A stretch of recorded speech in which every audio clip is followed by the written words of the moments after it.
I was sitting in the doctor's waiting room, flipping through an old magazine, when my phone buzzed. It was my daughter, Emma, my only child. Her voice sounded strange, cold, almost robotic. "Mom, just letting you know, we're flying to Europe tomorrow. Oh, and I sold your lake house and your car. We needed the money.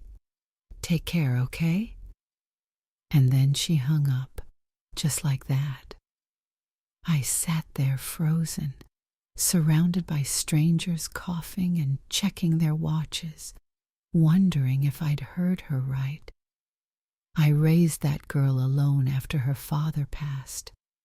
I gave her everything, my youth, my savings, my health.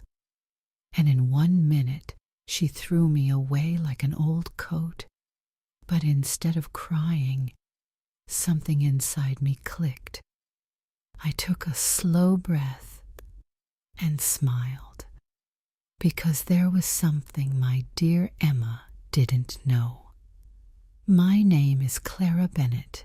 I'm 70 years old, and until that phone call, I thought I knew my daughter. 6 months earlier, I'd lost my husband, Michael, to a sudden heart attack. One moment he was pouring me coffee and telling me I looked lovely, and the next he was gone, just like that. For months I lived in a fog. Emma visited often, brought groceries, reminded me to take my pills. "Mom, you have to take better care of yourself now that Dad's gone," she'd say with a warm smile I thought was love. Now I realized it was calculation. That lake house she sold? Michael and I bought it when Emma was a teenager. It wasn't just property. It was our dream. Every summer we went there to swim, laugh, and grill food on the porch while watching the sunset. And the car she sold, Michael's old blue pickup, he treated that truck like a family member. Every Sunday he washed it by hand and parked it under the same oak tree. Even after he was gone, his scent lingered inside it. That truck was my last piece of him. I should have cried when she sold it, but instead I felt calm, because I suddenly remembered something Michael had given me just days before he died. A sealed envelope. He'd said, "Clara, keep this safe. Open it when the time feels right." I'd tucked it away and forgotten it. Until now. As I left the doctor's office, one thought pulsed through my mind like a heartbeat. If Emma thought she'd taken everything from me, she was about to find out how wrong she was. What did Michael hide in that mysterious envelope? And how would it turn my daughter's betrayal into my greatest revenge? The bus ride home felt longer than usual that afternoon. The city outside the window blurred into shades of gray as I replayed Emma's voice in my head. Cold, detached. How easily she had erased me from her life. But under all that pain, something else stirred. Curiosity. What had Michael wanted me to find in that envelope? Why had I forgotten it for so long? When I stepped into the house, it felt emptier than ever. The walls still smelled faintly of Michael's aftershave, the same scent that used to make me feel safe. Now, it only reminded me of how alone I was. I went straight to my bedroom and pulled open the drawer of my dresser. There it was. The manila envelope, a little yellowed with time. My name written across the front in Michael's neat handwriting. My fingers trembled as I held it. For a second, I almost put it back. Part of me was scared of what I might find. Old bills, maybe letters from someone else, or something that would break the perfect image I had of my husband. But then I remembered his voice that morning before he died. "Clara, you'll know when the time is right." And the time was now. I sat on the edge of our bed, the one where we'd shared 45 years of mornings and quiet nights, and slowly tore the flap open. Inside were several documents and one handwritten letter. My heart pounded as I unfolded the paper and saw the familiar script. "My dearest Clara, if you're reading this, it means I'm no longer by your side. Please don't be sad. I wanted to protect you from worry while I was alive. Over the years, I invested our savings carefully in properties, in small businesses, in places that will take care of you even when I can't. You are not alone, my love. You have more than you realize. You are safe." Tears blurred my vision as I reached for the rest of the documents.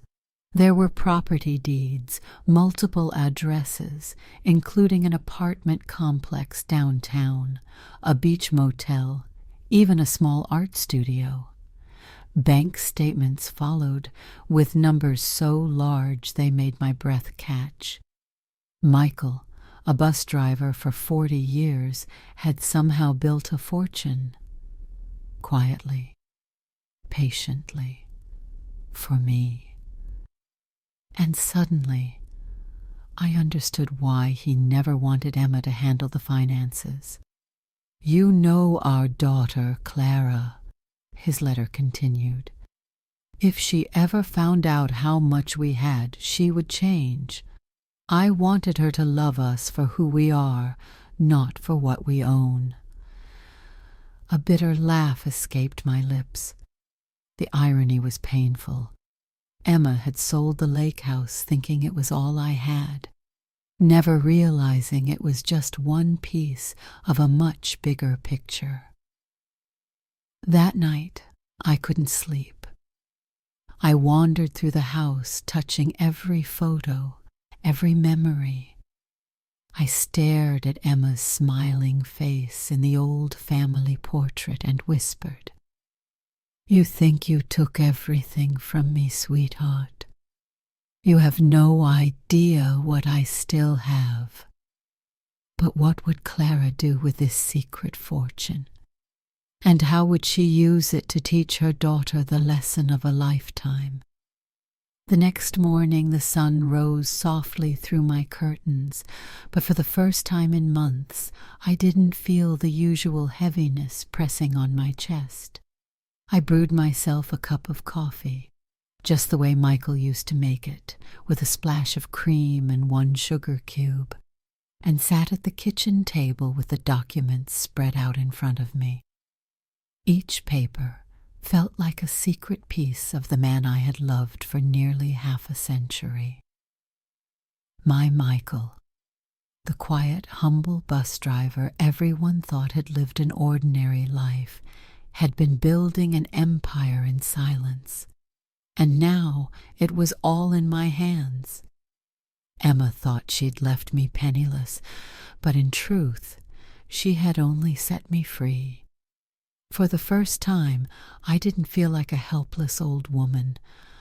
I felt powerful. Still, I knew I needed help. Michael had mentioned his lawyer once, Mr. Thompson, a kind man with gray hair and sharp eyes. He had attended the funeral, offering his condolences and his card. I'd kept it in a drawer, along with sympathy letters and faded photos. I picked up the phone and dialed his number. "Mrs. Bennet," he greeted warmly. "How are you holding up?" "I'm fine, Mr. Thompson," I said softly. "But I found something, some papers my husband left me. I think I need your help understanding them." There was a pause. Then his tone shifted. "Of course. Why don't you come by my office tomorrow morning?" "I'll be there," I said. That night, as I lay in bed, I replayed everything in my mind.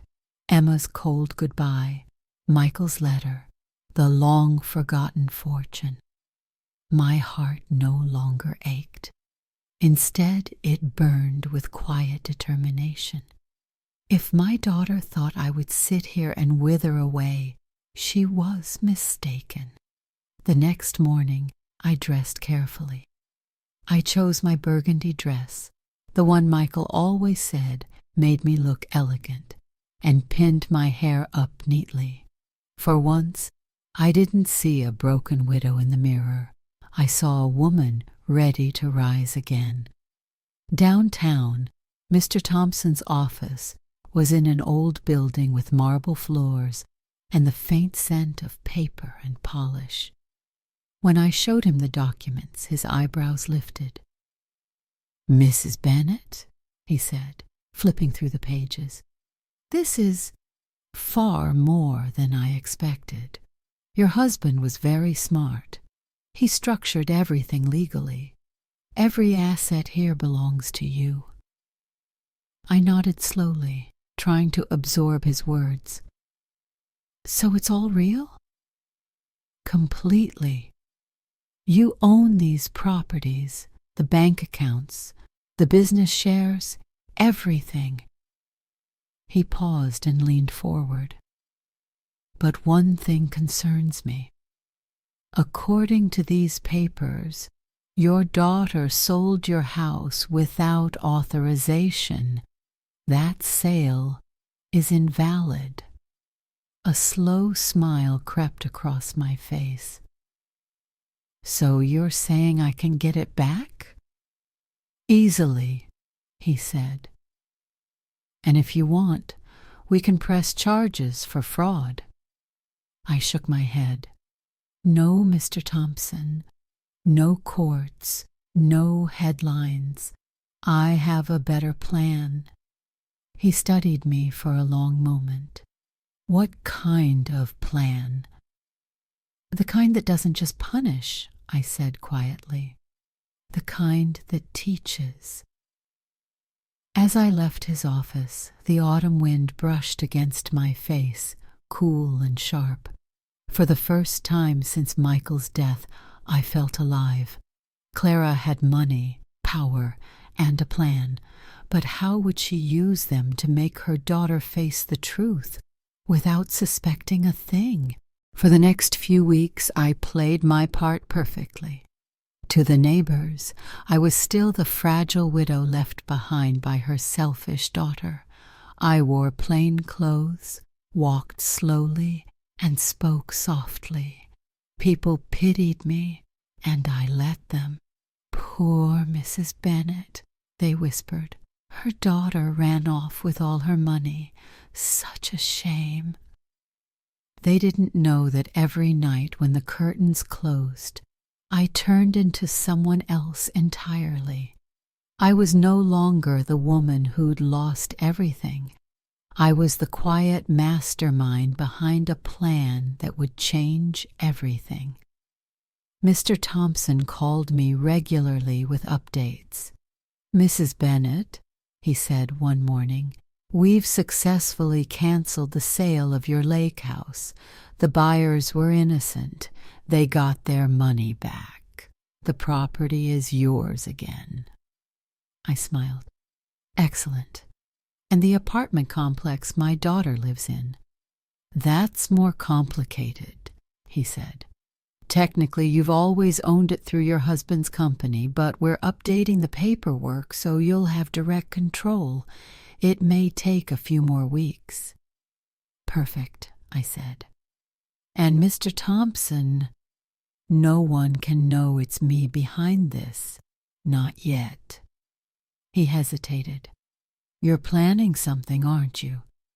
"Let's just say," I said with a faint smile, "I'm teaching my daughter about consequences." After I hung up, I sat at the kitchen table, watching the steam rise from my tea. Outside, the world went on as usual, neighbors chatting, cars honking, kids running home from school. But inside me, a quiet fire burned. I visited the lake house a few days later. It was exactly as I remembered it, cream-colored walls, a porch that faced the water, the same oak tree Michael used to nap under. The new owners were packing up their things, boxes stacked by the door. A kind man with graying hair smiled politely.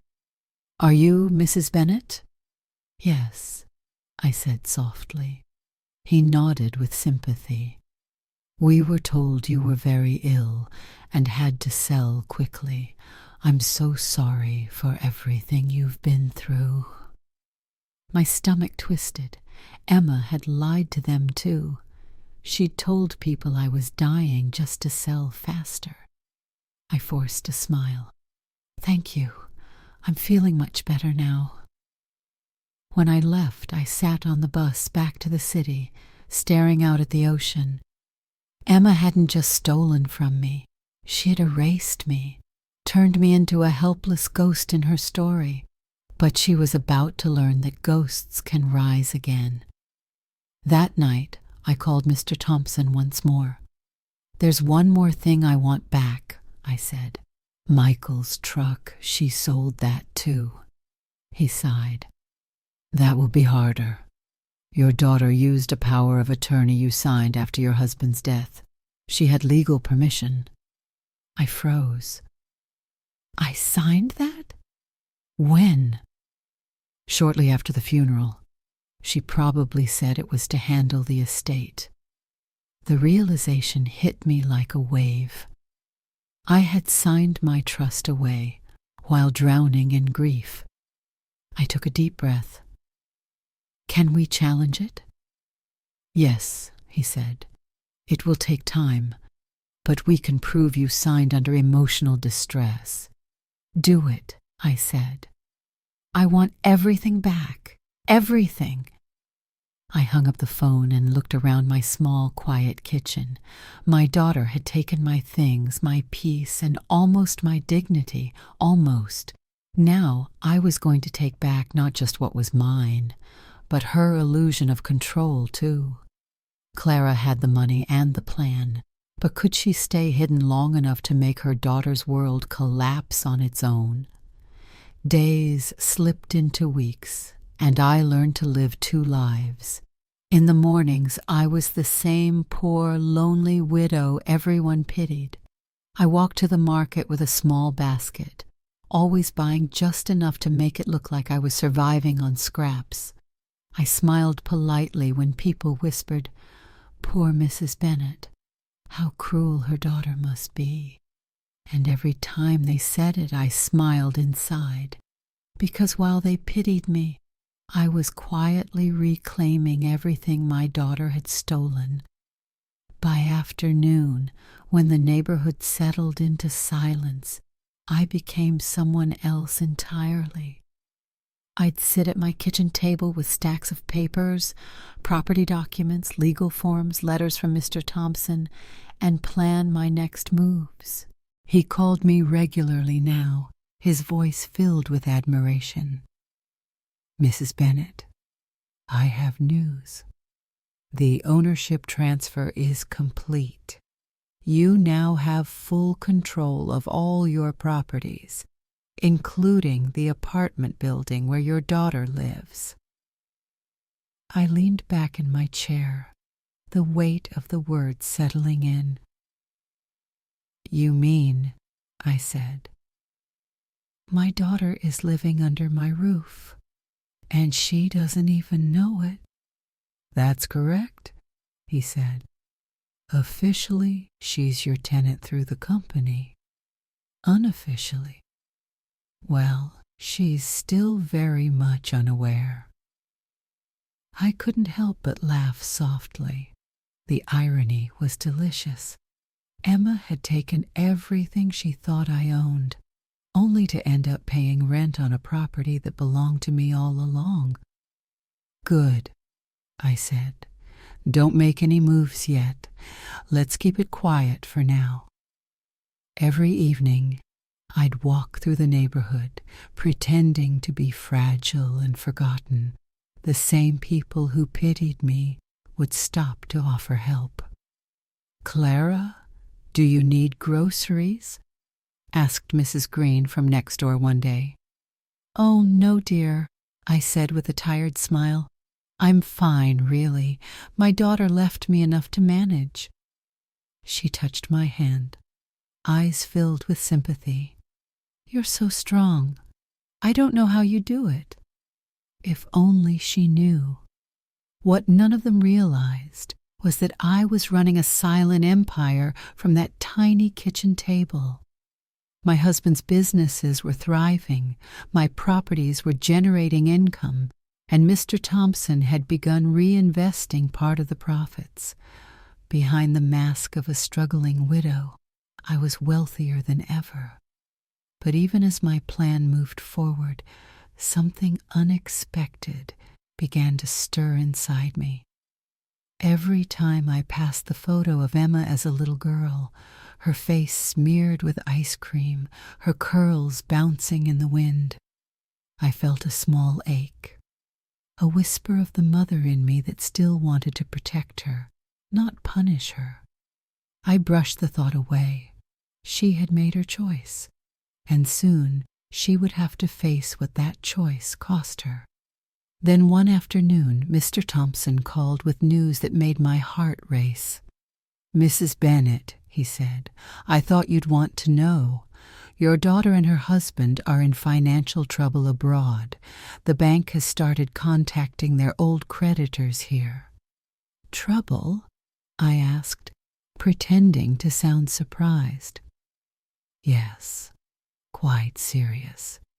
There are rumors her husband's investments failed. They might be coming back home soon." I smiled faintly, staring at Michael's photo on the mantel. Then everything is falling into place exactly as it should. Clara's secret revenge was ready, but what would happen when Emma returned home to find the world she built beginning to crumble? The first time I heard Emma's name again, it came from my neighbor, Mrs. Green, who rushed over with the kind of excitement people get when gossip feels like breaking news. "Clara, have you heard?" she whispered.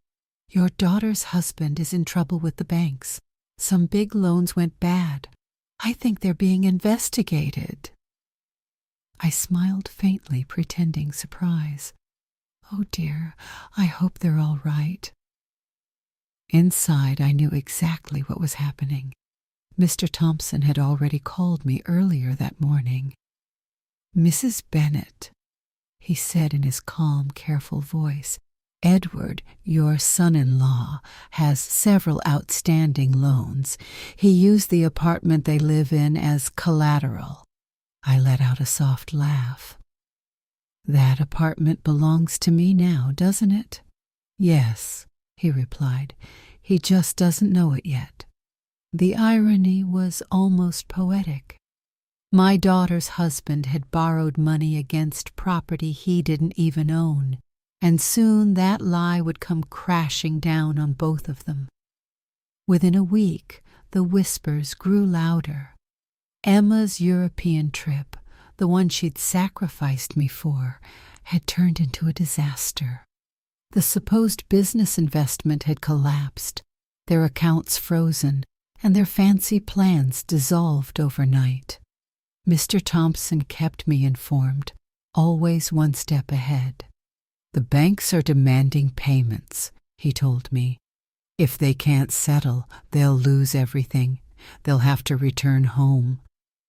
I hung up the phone, sat at my kitchen table, and stared at Michael's picture. "Your plan is working, my love," I whispered. But even as satisfaction warmed my chest, a tiny ache tugged at my heart. Emma was still my child. No matter what she'd done, part of me wanted to reach out, to ask if she was safe, if she had food, if she was all right. I poured myself some tea instead. This was the test she had created. And now, she would face it. A few days later, Mrs. Green appeared again. "Clara. I just heard, your daughter's coming back home." "Is she?" I asked softly.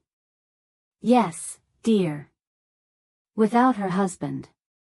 Apparently, he stayed in Europe. Some kind of scandal." I nodded slowly. Everything was unfolding exactly as I had planned, and yet, my stomach turned with nerves. What would I see when I looked into her eyes again? Regret, or resentment? That evening, I walked through the quiet house, running my fingers across the old photos on the wall.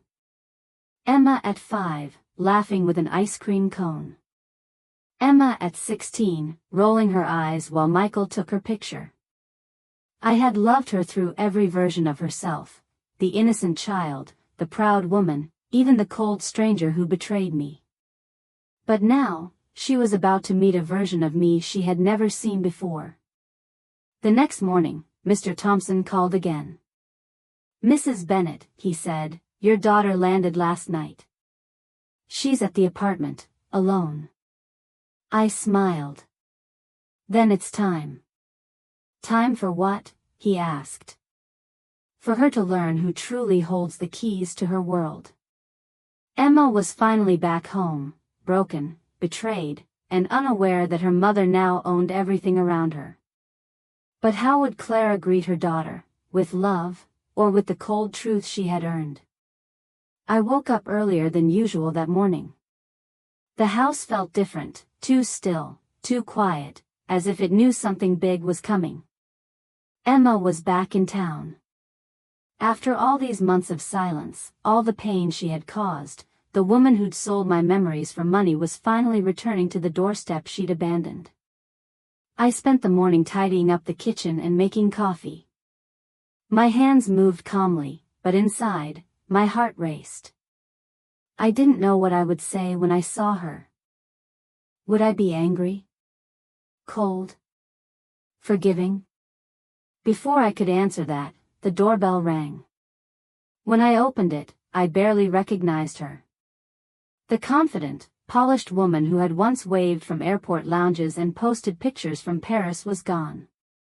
In her place stood someone pale, thinner, and visibly broken. Her expensive clothes hung loosely on her frame. Her hair was messy, and her eyes, those once proud eyes, were red and swollen. "Mom," she whispered. Her voice cracked like old glass. For a moment, she looked like that frightened little girl who used to crawl into my bed during thunderstorms. I wanted to hold her. But I didn't. Instead, I forced a warm smile. "Come in, sweetheart. You must be tired." She stepped inside slowly, her eyes scanning the familiar walls as if she didn't belong there anymore. "I'm so sorry," she said suddenly. "For everything. I was stupid, and now I've lost everything." I nodded gently. "Coffee?" She blinked, surprised by my calmness. "Yes, please." We sat across from each other at the same kitchen table where I had once read Michael's letter, the same table where my plan had begun. For a moment, the silence between us was so thick it felt alive. Then she spoke again. "Edward left me," she said quietly. "He ran off with someone else. He lied about everything, the investments, the business, even the money. And now I have debts, Mom. Debts I didn't even know existed.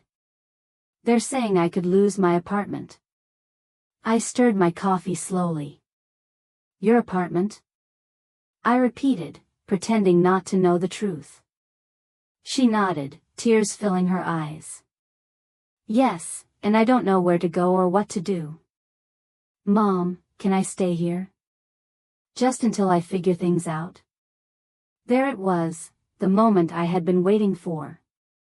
The woman who had thrown me away was asking for my shelter. I looked into her trembling eyes, and instead of anger, I felt a strange peace. My plan was working, not to destroy her, but to teach her. "Of course you can stay," I said softly. "This will always be your home." Her relief was instant. She burst into tears and leaned forward, hugging me tightly. For a moment, I let her. I even hugged her back, but not the way I used to. This time, my embrace wasn't only love. It was control. That night, as she unpacked in her old bedroom, I sat alone by the window, sipping tea and staring at the moon. Michael had once told me, sometimes love means letting someone fall so they can learn to stand again. Now I understood what he meant. Emma thought she had come home to safety. But she had walked right into the lesson her own mother had been quietly preparing. Emma believed she had found refuge, but what would happen when she discovered her mother secretly owned everything she'd lost? It had been only a few days since Emma moved back in, but already, the house felt heavier, filled with the quiet tension of things left unsaid. She tried to be helpful. She cooked simple meals, did the dishes, even watered the plants I had long stopped caring for. But I could see the shame behind every movement. She wasn't used to this life anymore, to the silence, the simplicity, or the weight of her own choices. One afternoon, as I folded laundry, she appeared at the doorway holding something, a manila envelope, worn and yellowed. "Mom," she said softly, "I found this while unpacking." It was inside one of Edward's old boxes. "It has your name on it." My heart skipped a beat. Another envelope? I took it from her carefully. My name was written in Michael's handwriting, just like the first one, but this one was smaller, sealed tightly, as if guarding a secret. "Where did you say you found this?" I asked. "In one of Edward's briefcases," she said. "I think Dad must have given it to him at some point. Maybe he was supposed to deliver it to you." I nodded, my fingers trembling slightly. Emma tilted her head. "Do you want me to leave you alone while you read it?" "No," I said, taking a slow breath. "You can stay." Together, we sat at the kitchen table, the same place where so many of our family's biggest moments had begun and ended. I opened the envelope gently and pulled out a single folded note and a small brass key attached to it. Michael's handwriting greeted me once again. "My dearest Clara. If you are reading this, it means life has brought you and our daughter to a difficult crossroads. This key opens a safe deposit box at the central bank, box number 247. Inside, you will find something that can help you help her, but remember, not everything that shines is meant to be spent. Use what's there with wisdom and heart. With eternal love. Michael." Emma's eyes widened. A safety deposit box? I didn't even know Dad had one. Neither did I. I stared at the small golden key resting in my palm, feeling its weight like destiny itself. "What do you think is in there?" Emma asked, her voice filled with curiosity, and a flicker of hope I hadn't seen in months. "I don't know," I said quietly, though part of me already felt the answer deep inside. Michael had planned everything, even this moment. "Mom, please," she whispered, "let's go tomorrow. Maybe it's something important. Something that can help us." Us. She said it as if we were a team again, as if years of betrayal could be wiped away with a single discovery. I nodded slowly. "All right. Tomorrow morning." That night, I couldn't sleep. I lay awake staring at the ceiling, clutching the small key in my hand.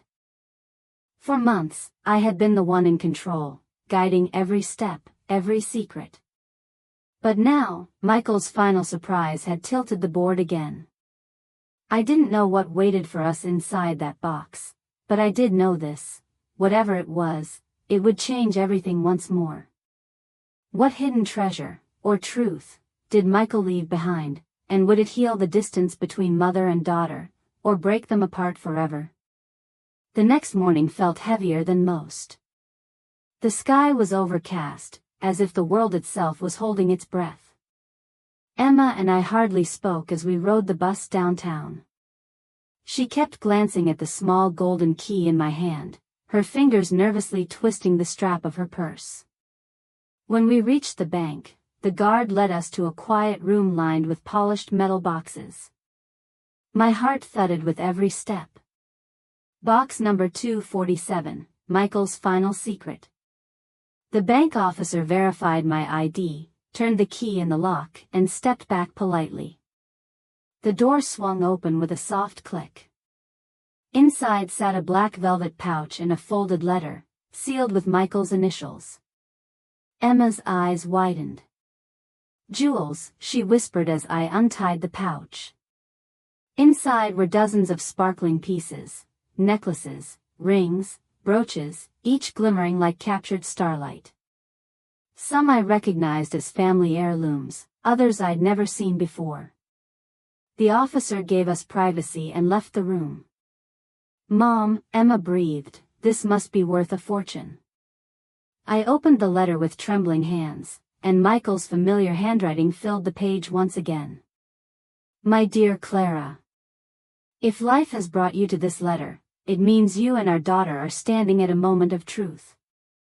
These jewels are not just wealth, they are tests. Use them not to repair what's lost in money, but what's lost in love. The real treasure isn't inside this box. It's sitting right beside you." I looked at Emma, who was staring at me through tears she didn't try to hide. "Mom," she said, her voice breaking, "I don't deserve your kindness. I destroyed everything you and Dad." I closed the pouch gently. "You destroyed things, Emma. Not everything." She nodded, biting her lip. "Maybe we can sell some of it, pay off the debts, start over." I stayed silent. Because even as she spoke, I noticed something strange in the box, a small, hidden compartment at the bottom. Almost invisible, but my fingertips caught the faint line where the metal met. I hesitated, my heart pounding. "Mom? What is it?" I whispered, prying the corner loose. "There's something else inside." A thin envelope slid out. Not black, not gold, but red. Michael had never used red. Emma frowned. "What's that?" My hands trembled as I broke the seal. Inside was a single sheet of paper. No jewelry, no money. Just words, short, rushed, written in a hand that looked slightly different from the others. "Clara. If you are reading this, it means our daughter has fallen further than I ever wanted. There are truths you don't yet know, about Edward, about the investments, about Emma. Be careful whom you trust. This secret could destroy everything if revealed." No signature. Just a date, 3 days before Michael died. The room suddenly felt colder. Emma's face went pale. "Mom, what does that mean? What truths?" I folded the letter quickly, my mind spinning. My pulse pounded so hard it drowned out her voice. What had Michael discovered before his death? What was he trying to protect me from? I tucked the red letter into my bag and forced a calm smile. "Nothing, darling. Just one of your father's riddles." But deep down, I knew it wasn't nothing. It was the beginning of something much darker. As we left the bank, the sky finally broke open with rain. Emma ran ahead with her coat over her head, but I stood still, feeling every drop soak into my skin. Michael had left me one last mystery. And something in my gut told me, this secret wasn't about money at all. It was about why he died. What was Michael warning Clara about? And what hidden truth could turn this story of revenge into something far more dangerous? The red letter haunted me all night. I couldn't sleep. I kept replaying Michael's words in my head, "Be careful whom you trust." I sat by the window with the envelope on my lap, the rain tapping gently against the glass. Emma had gone to bed early. She'd been quiet ever since we left the bank, lost in her own storm of guilt and confusion. I wanted to believe this was finally the moment we could rebuild. That the money, the jewels, the secrets, all of it, had led us here so we could find peace. But deep down, I knew better. Michael's tone in that red letter wasn't about peace. It was warning me of danger. Just before sunrise, I opened the letter again, running my fingers over the uneven handwriting. It didn't feel like his usual calm, steady script. It looked hurried. Fearful. And the date, 3 days before he died. My pulse quickened. Could his heart attack have been more than what it seemed? I looked over at Emma's door down the hall, closed, silent. Part of me wanted to wake her, to show her the letter, to tell her everything. But another part whispered something darker. What if she already knows? After all, the letter said, "Be careful whom you trust." And Michael's investments, the same ones Emma and her husband had stolen from, could have been what got him killed. I closed my eyes, trying to shake the thought away. But memories began to surface. The late-night calls Michael used to take in the garage. The sudden tension in his voice whenever Emma's husband's name came up. The way he had written that first envelope, so calm, so final. As if he knew something terrible was coming. I poured myself some tea to steady my hands, but they wouldn't stop shaking. Then I heard a sound. Footsteps. Slow, soft, deliberate. Coming from the hallway. I turned off the lamp and froze. The floor creaked again. The faint outline of a figure moved in the dark, stopping at my door. "Mom," a whisper came.